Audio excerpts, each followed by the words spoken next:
Let's see. Should be live, maybe. Maybe I gotta do that. Oh, I think that does it. Okay. Troubleshooting 101. We are late once again, but I apologize for that.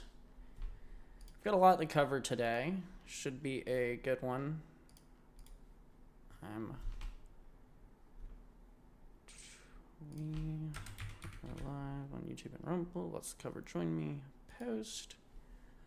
Well, before I get started today, I'd go ahead and ask everybody to drop a like, subscribe on YouTube, follow on Rumble. Let's see, let's get chats open. Got some new shorts out on YouTube last night. If anybody's joining me after viewing one of those, I appreciate it. I worked on those last night, finally got the right things out. The chat's gonna work. Oh, there we go. Okay. Switch to the main cam. I am also looking for somebody to join me with my guest episode this Saturday. I still haven't got one recorded. Haven't found a guest even. So if anybody wants to come on, you're more than welcome to. Just DM me on X or shoot me an email. I'll be checking those today after the stream. And if you do want to come on, I'd be more than glad to have you. We can talk about anything under the sun. I'm more than willing to talk about. If you want to talk about football, it is that time of the year, so we could do that. I mean, anything at all. I'm just looking for somebody to come on. We talk about anything on those. We talked about Christmas movies, talked about, politics, talked about global politics, religion, health. I mean, I'll have anybody on for anything, so feel free to, shoot me or even throw it in the chat if you want to. I'll see those all stream today, so if that's something you'd be interested in, get in contact with me. I think the most effective way, though, would just be to shoot me a DM on X. It is at Samuel_S_Jones, I do believe. Let me make sure that's right. But yeah, that would be the most effective way to get in contact with me. And let me make sure that's right. Sorry, yeah, at Samuel_S_Jones on X. If you want to be on the next guest episode, shoot me a DM there. We can talk about absolutely anything. But today is Wednesday, January 14th, 2026. This is episode number 36 of Addressing the Issues. So we'll talk about, I guess, the headlining story today, and then we'll go through a few other ones, some that we've talked about previously. President Trump was on fire at the Ford plant yesterday. In his speech, he claimed that starting February 1st, we're not taking any payment to sanctuary cities or states having sanctuary cities because they do everything possible to protect criminals at the expense of American citizens, and it breeds fraud, crime, and all of the problems that come. So we're not making any payment to anybody that supports sanctuary cities. Finally, this may be a year late, but it's only proper to give the president his flowers when he deserves them. I always get, two types of texts after these shows. It says, why do you not support the president when he's doing good if you voted for him? And why do you support the president for such and such but not this? My response is, as a longtime supporter of his, it's important, to call out when he's doing good, when he's doing right, and when he's doing wrong. In this case, he's right, and affirmation should push him further along the correct path. If he's wrong, it is our duty to address that and tell him. He is pretty good at, paying attention to the public, unlike some other presidents. So, that is a good thing for people on the internet. You can reach him sometimes. So that is the point of why I give him his flowers when he's doing well. And, I criticize him when he's doing bad. It's just what you would do for a friend. He's not my friend, obviously. And I do believe that it is necessary to push him along the correct path, at least give him some affirmative reinforcement. I think he listens to us. But he could also just do whatever MS Now and the New York Times complain about. That would also work pretty well. So there's that.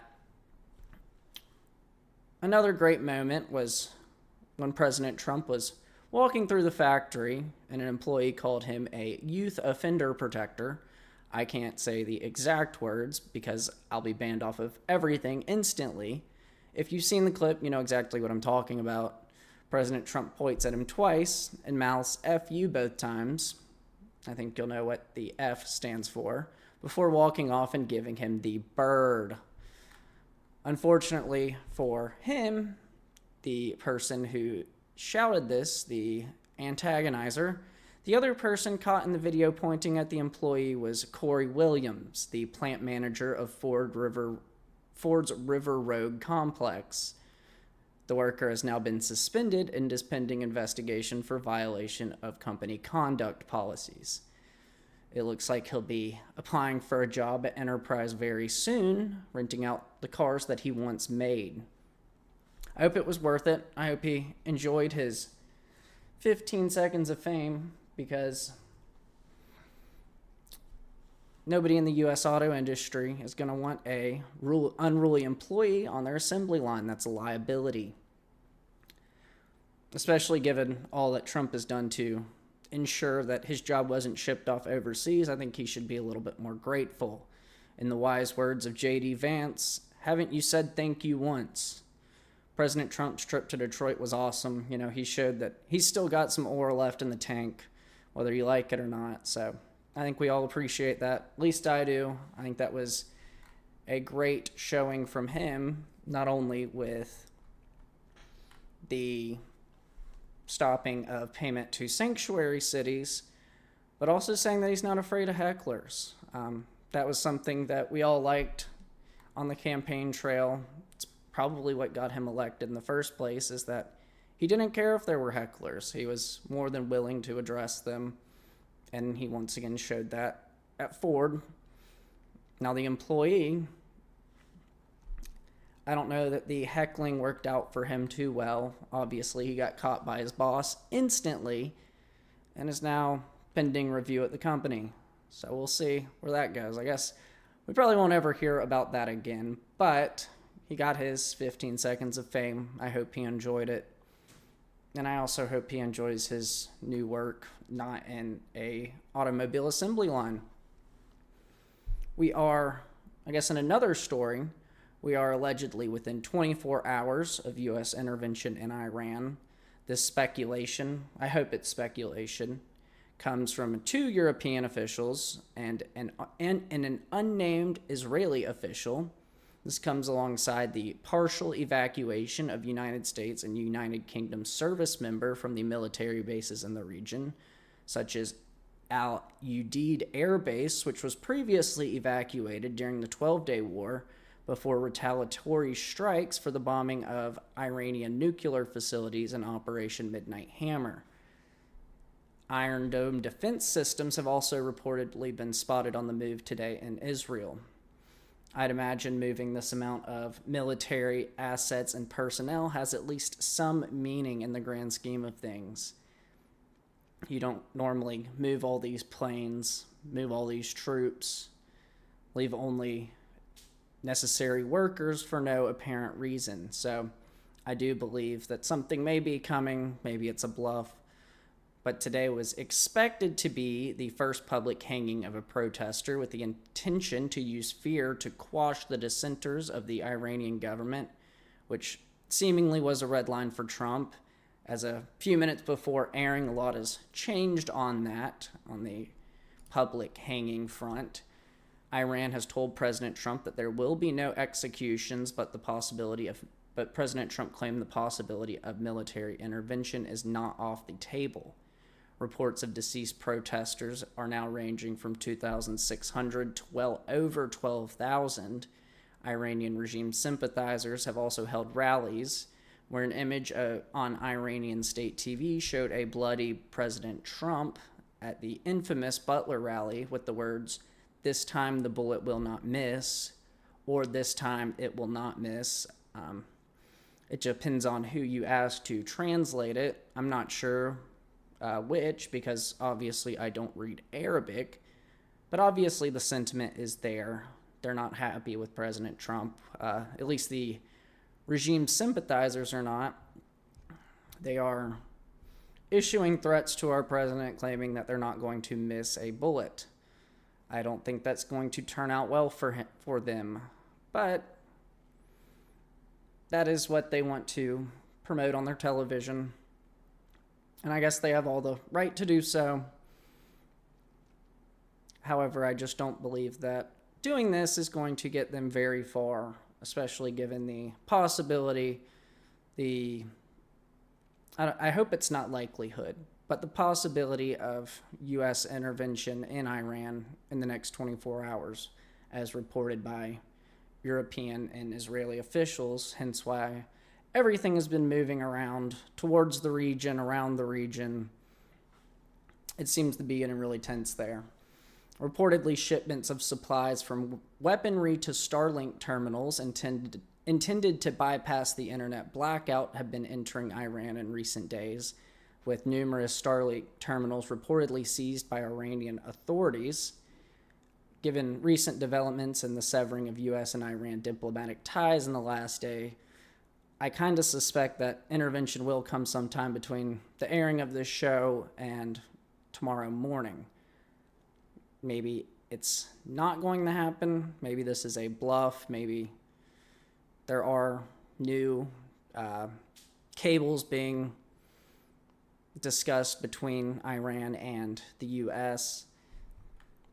And I'm not exactly sure what the U.S.'s goal here is, whether it's to show solidarity, act like the U.S. is the global policeman again, trigger another Middle Eastern conflict and refugee crisis like many times before, to fracture Iran in the smaller states, as some people report, or just bluff the regime to move resources away from protesters and towards defensive locations.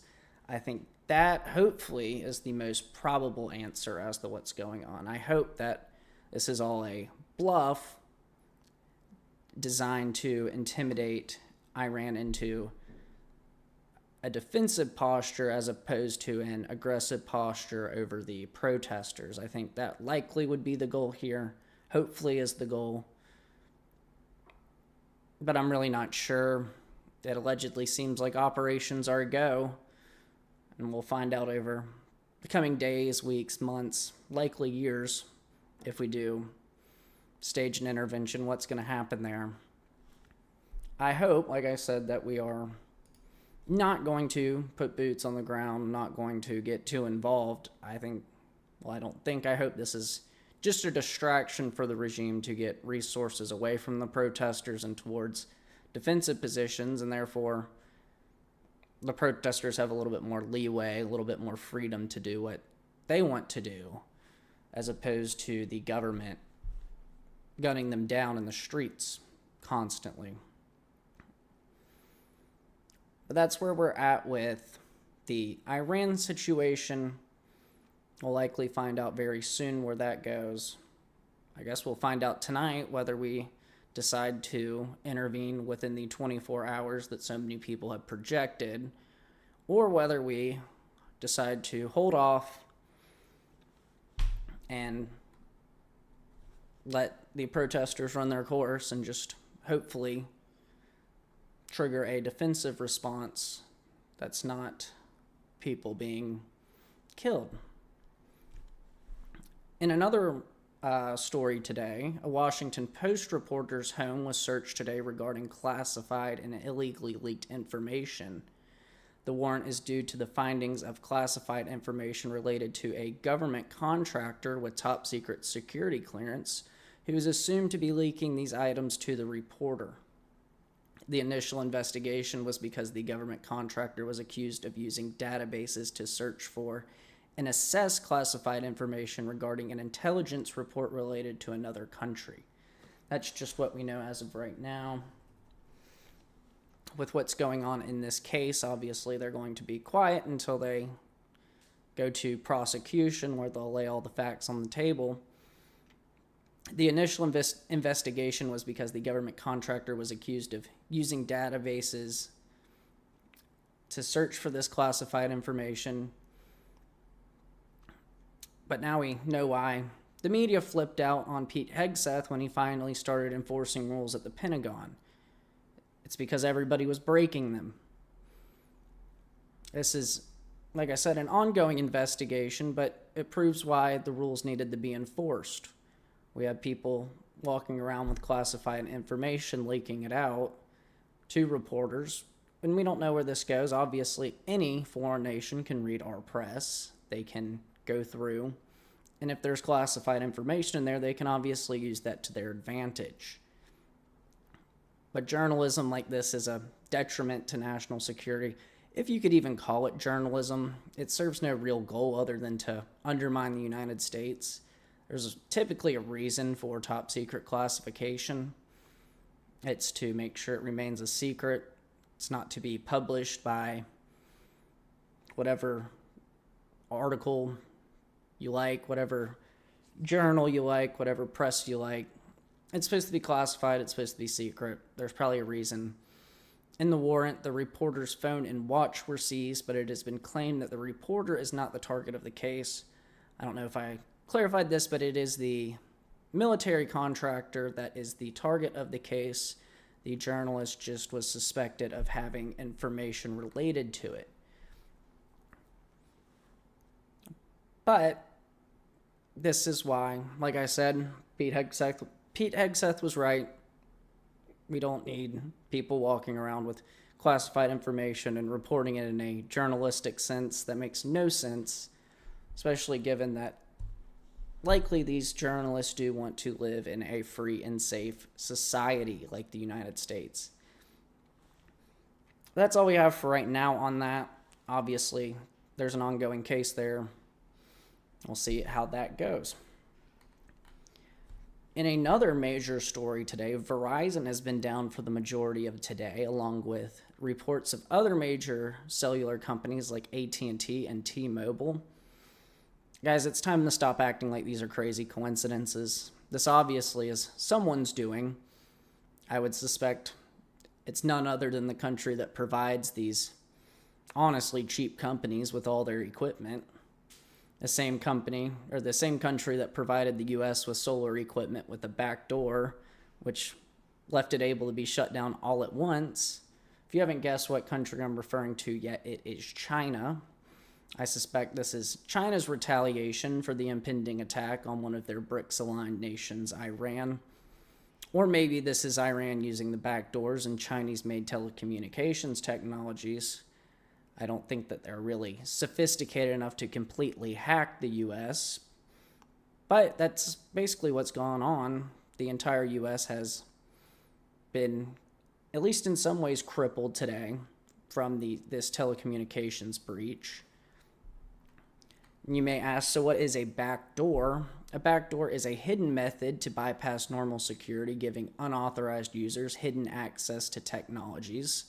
I warned months ago that these are more than likely prodding operations, attempting to see what happens when I do this. I turn off the internet. Can these people talk? I turn off cellular. Can these people talk?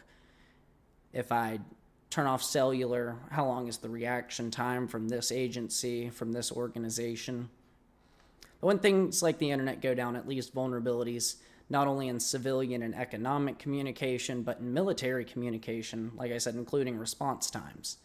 In other words, it makes it much harder to disseminate what is going on, but also takes defenses such as cybersecurity defenses offline. You may ask, well, why would they do this today?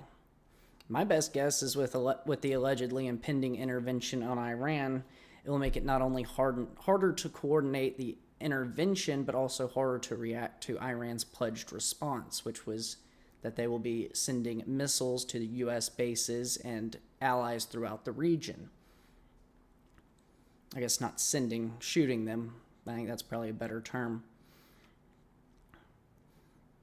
In this case, these telecommunications companies make sense to be legitimate targets today in an attempt to make this intervention harder by just restricting the flow of communication, as these are often military contractors, these companies.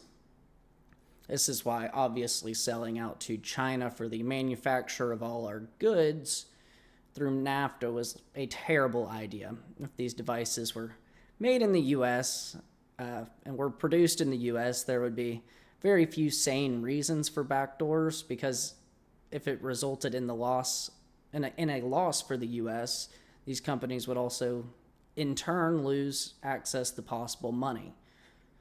But by taking these cheap shortcuts, like being manufactured in China, an adversarial nation, it leaves them the ability to install whatever backdoors they would like for future use, like the backdoor on solar energy, which would have the capability to severely disrupt, if not shut down, the U.S. power grid a few months ago. So not only with moving the manufacturing of technology to China did the U.S. lose jobs, but we also lost national security in doing so, as we are experiencing today. So we've got a update on the Minneapolis incident that has people so upset. The ICE agent that was rammed by the woman in the SUV is reportedly suffering from internal bleeding. This is why the ICE agent was taken to the hospital for treatment that day. You know, it makes you wonder why is he suffering from internal bleeding if he was never hit by the car? Well, that's because he was obviously hit by the car. You could see it on video. This is, once again, the one screen, two different movies paradox that we experience in the U.S., driven by politics. You can obviously see from multiple angles that the ICE agent was hit by the vehicle. That's why he returned fire, as he was struck by a deadly weapon. However, people claim that he wasn't hit at all. And now today he's been at the hospital for internal bleeding since the incident, which is absolutely absurd. You could definitely see that he was hit that day. You don't get internal bleeding from blunt force trauma from nothing. It happens from something typically. In this case, it was an SUV. Yet people's, I guess, choice to be blind to certain things completely changed the topic of conversation for them. It's unfortunate what's gone on there, and I do hope that we can get it figured out. I think there's a lot that needs to be done with ICE. I think they need to be ramped up. I think they need to have more resources. However, a lot of people would disagree with that, but we get to see through this incident, I guess in particular, why they need these resources. They need more help from the government. They need more protections from individuals, because there are a lot of bad actors out there, particularly people with cars ramming. I've seen ramming incidences today. I've seen one girl getting pulled out because she was trying to go through a closed street with the claim that she was just going to her doctor's appointment. I think she needs to be arrested as well. I think we need to give these people more freedom to make arrests as they see fit, given obviously the incidents that we've seen in Minneapolis over the last few days. They just need more free roam, free range, more ability to deal with situations as how they see fit. And this is just another example. He got sent to the hospital with internal bleeding, and we're told he was never hit, which is crazy. It doesn't seem to be crazy. It's just crazy. We live in strange times, guys. Your eyes deceive you. I guess that's the moral of this year so far. In another story yesterday on the Joe Rogan Experience, rival podcast alert, Rand Paul claimed that he has been working with RFK Jr. in an attempt to get the Department of Justice to bring charges against Anthony Fauci. So I'll give you a transcript from Rand Paul during the interview. I've been working with Bobby Kennedy. He's been very helpful on this, and I have a good relationship with him. He's given us a lot of information, and we've looked at the communications. In Anthony Fauci's communications, we now have evidence that he was telling people like Francis Collins, read this and destroy it. You can't do that. The executive branch, when they communicate, they are required to keep their communications. They are required to do it on government devices. So we have this evidence, and I've summarized it again in a criminal referral to Trump's Attorney General. That would be Pam Bondi. And I still haven't gotten action, but there's a couple reasons we should do it. One, he shouldn't get away with lying. He shouldn't get away with destroying records. Two, we should check the pardon. Is the auto-pin pardon valid in a retrospective pardon back 10 years that doesn't mention a crime? Can you give people a pardon for everything they did in a 10-year period? I can't imagine. Well, me neither, Rand Paul. Fauci should be arrested and charged, not only with these crimes, destroying evidence, lying to Congress, but for his crimes against humanity, by allowing the creation of this virus and all the damage caused by his tyrannical shutdowns, economic damage, even mental damage to so many students. He should be charged with these crimes that are related to the COVID nightmare, the COVID shutdown, whatever you want to call it. The virus that he allowed to be created. By allowing the creation of this virus and all the damage he caused, there's people that lost years of school. I lost a year of college, basically. But there's more important things, especially developing children who lost years of elementary school. Now we're struggling to read, stuff like this. Those are the real people who are hurt by this, not just the companies that lost millions and trillions of dollars, but also these innocent children that were kept out of school, kept from learning. But once again, this shows the ineptness of Pam Bondi and the Department of Justice. Obviously, if this criminal referral was sent to there, it's probably sitting on the black hole, which is Pam Bondi's desk. There's plenty of criminal referrals there from what I've heard, yet we've acted on 2, 3, all of them have been dismissed so far. Absolutely absurd stuff. How many more stories do we have? Oh, we've got 2 more stories. In our second to last story, the thing Democrats told you never happens has happened. Illegal immigrants have been voting in U.S. elections, and this comes to light when voters were selected for jury duty. They could not serve because they were in fact they were not in fact legal residents of the United States. This release is an excerpt from the Macomb County clerk in Michigan, Anthony Forlini. Oh, a black hole. Yes, Pam Bondi's desk is a black hole. Things go in, they never come out. But no, this release is an excerpt from the Macomb County clerk in Michigan, Anthony Forlini. The excerpt reads, what we have found is very disturbing. 239 non-citizens were found in the jury pool over a 4-month period. In a cross-check of our voter rolls, it appears that 14 of these prospective jurors were registered to vote at some point in time. Our QVF shows instances where some of these non-citizens potentially have a voting history. One in particular appears to have voted several times, all of which could result in felony charges, said Clerk Forlini. So it never happens, yet it's already happened. Guys, it's time. We need election integrity laws. We need voter ID. We need same-day vote counting. We need paper ballots. We need to ensure that our elections are secure. It's that simple. If you think that having non-citizens vote is the only reason you have a chance in office, maybe it's time to rethink your policies. This is likely a much bigger issue than just Macomb County, Michigan. I bet it happens in Minnesota. I bet it happens in California. I bet it happens in New York. I bet it happens in Oregon. I bet it happens in many more places than these. Yet somehow, with elections coming up once again this year, I bet nothing is done about it. We need to secure our elections. We can't have non-citizens voting. We can't have people voting illegally. We can't have people casting multiple ballots. We can't have people throwing away ballots. We need some integrity in our elections. It's been far too long. We've known about this problem for, 10 plus years now? At least in the modern sense, what I would say.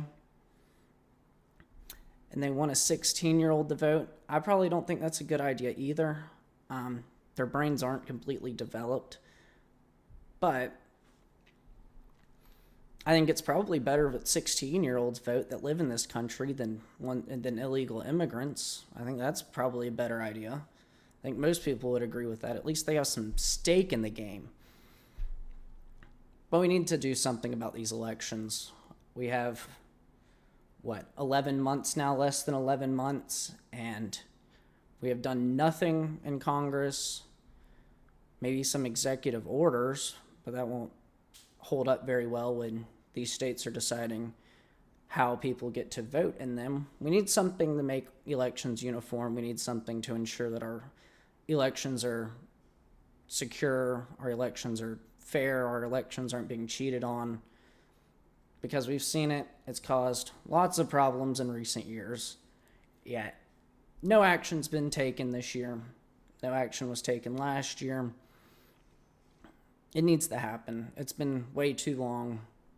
This isn't something as trivial as hanging chads. This is election fraud. This is much worse. So for our final story today, Senator Alyssa Slotkin says that she is being investigated over her Refuse Illegal Orders video. This is along with Senator Mark Kelly's investigation by the Pentagon.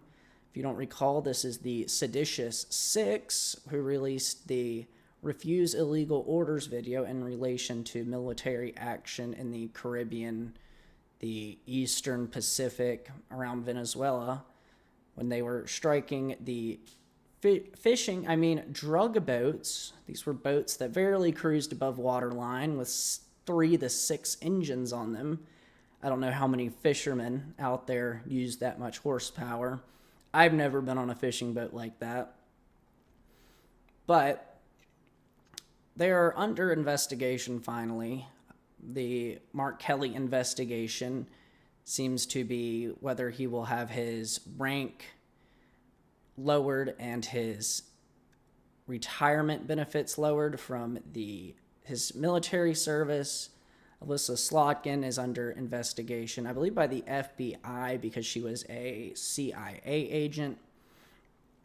But it's time that these people finally face justice. These are apparently legal officials doing illegal activities, promoting dissent in the ranks of our military, making our military question actual lawful orders on whether they're lawful or not. Thank goodness that nobody had these questions in the raid on Venezuela, or we probably wouldn't have got all 20 of our service members back. But we don't need people sowing fear, sowing questionable thoughts into our military. We need people that are decisive. We need a military that acts with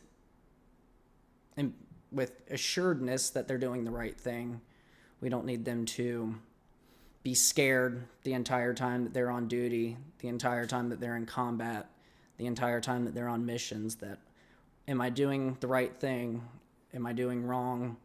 Because that results in death. It does.